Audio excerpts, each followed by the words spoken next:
Hello everyone, कैसे हो आप सभी। उम्मीद करते हैं आप सभी बढ़िया होंगे।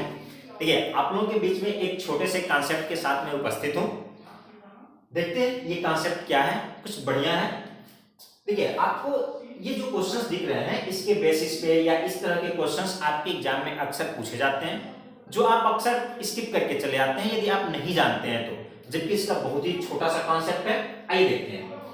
आप देखेंगे यहाँ क्वेश्चन लिखा हुआ है कि 13 to the power 13 plus 17 to the power 13 plus 21 to the power 13 plus 25 to the power 13 is divisible by, मतलब ये नंबर निम्न में से किससे डिवाइड होगा, परफेक्टली डिविजिबल होगा।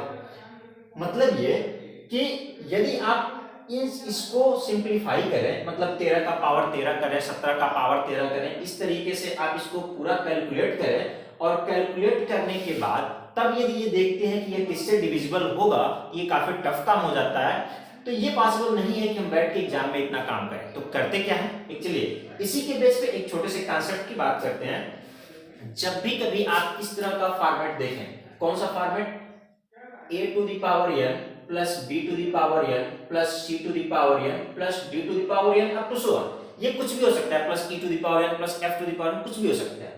कंडीशन क्या है कि जो n है ना, ये जो आप n देख रहे हैं, ये सारे जो n हैं वो ऑड होने चाहिए, विषम होना चाहिए। यदि n आपका विषम संख्या है, बाकी a b c d ये जो सारे हैं वह एपी में हो। एपी का मतलब ये हुआ कि समांतर श्रेणी में हो। समांतर श्रेणी का मतलब ये हुआ कि हर इन क्रमागत टर्म के बीच जो गैपिंग है वो आपका सेम होना चाहिए। यदि इन तीन कंडीशन क्या, कि जब भी इस तरह का नंबर आए, n आपका विषम संख्या हो, एबीसीडी जो भी नंबर हो वो समांतर श्रेणी में, मतलब उनके हर एक टर्म के बीच का गैपिंग सेम हो।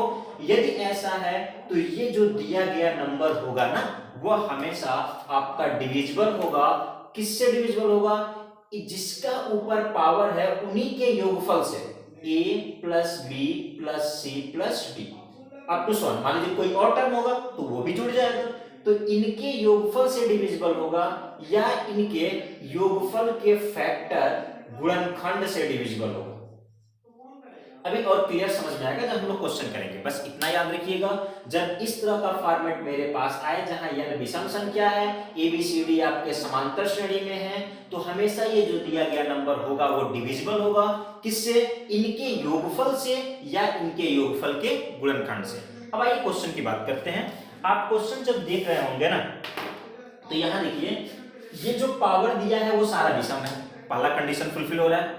दूसरा क्या, इनके जो बीच का गैपिंग है, देखिए 13 और 17 के बीच का गैपिंग 4 है, 17 21 के बीच का गैपिंग 4 है, 21 25 के बीच का गैपिंग 4 है।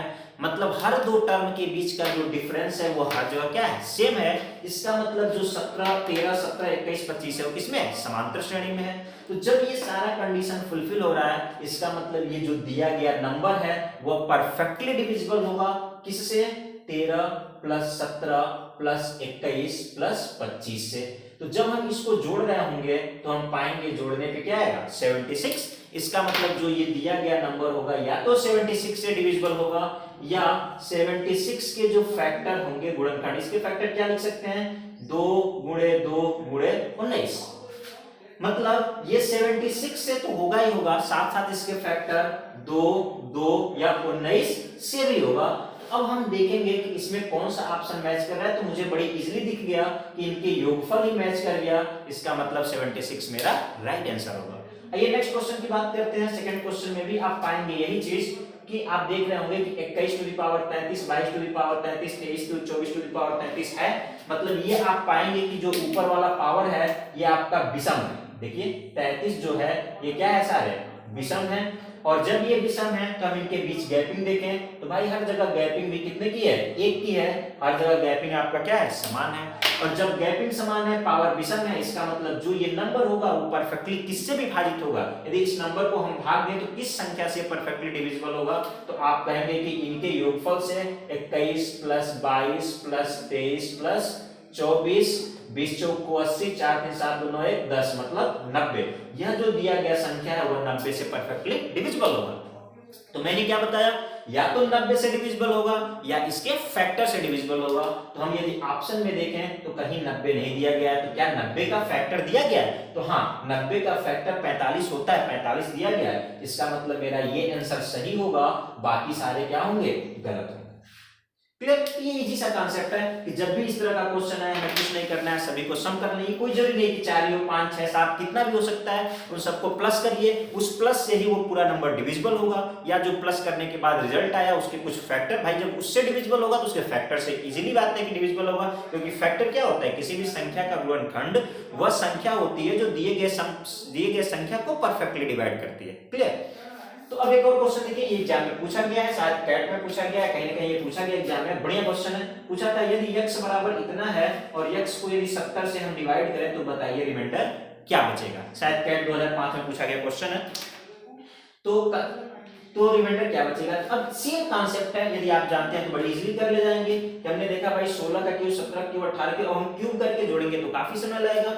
हमने क्या किया कि इनको जोड़ लिया, क्या किया, 16 प्लस 17 प्लस 18 प्लस 19, 10 चौको 40, 9 8 17 24 36, मतलब आप देखेंगे कितना आएगा, 70।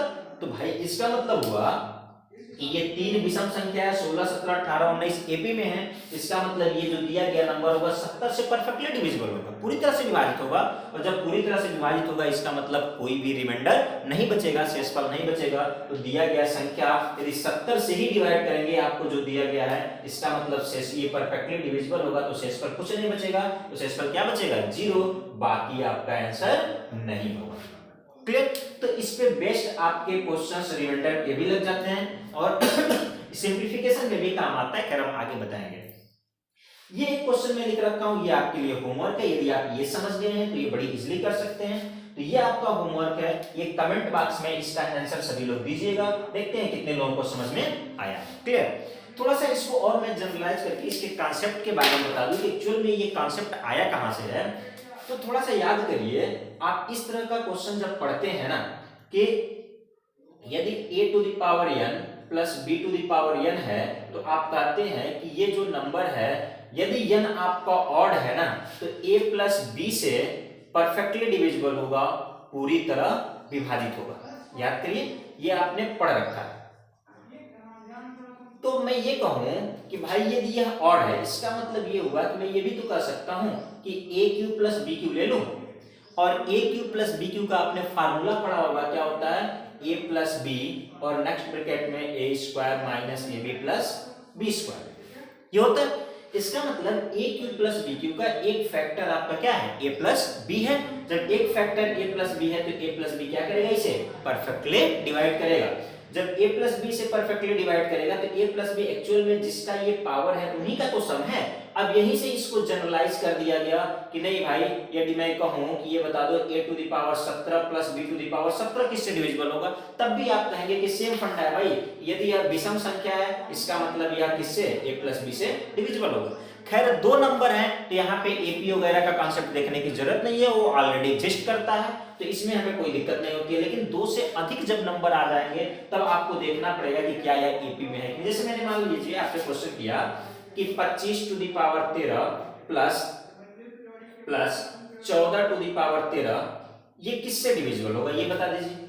तो आप देखते ही कहेंगे भाई 25 का पावर 13 प्लस 14 का पावर 13, 13 जो है आपका विषम संख्या है, मतलब a to the power n plus b to the power n का फॉर्मेट है। इसका मतलब ये जो डिविजिबल होगा किससे, 25 प्लस 14 मतलब 39 से ये परफेक्टली क्या होगा, डिविजिबल होगा। और जब ये 39 से डिविजिबल होगा या इसके फैक्टर 3 गुणे 13 या 13 से भी डिविजिबल होगा। अब इसी को क्या कर दिया गया ना, जनरलाइज कर दिया गया, मतलब ये दो टर्म न लेकर के यदि 4-5 टर्म हो जाए तब भी क्या होगा, तब भी सेम कॉन्सेप्ट है कि इनके सम से ही क्या होगा, डिविजिबल होगा। बाकी भी इसमें बहुत सारे कॉन्सेप्ट हैं, ठीक है। मिलते हैं नेक्स्ट वीडियो में और हम लोग कुछ और अच्छे कॉन्सेप्ट को देखेंगे। चलिए आज के लिए इतना ही, हैव अ गुड डे।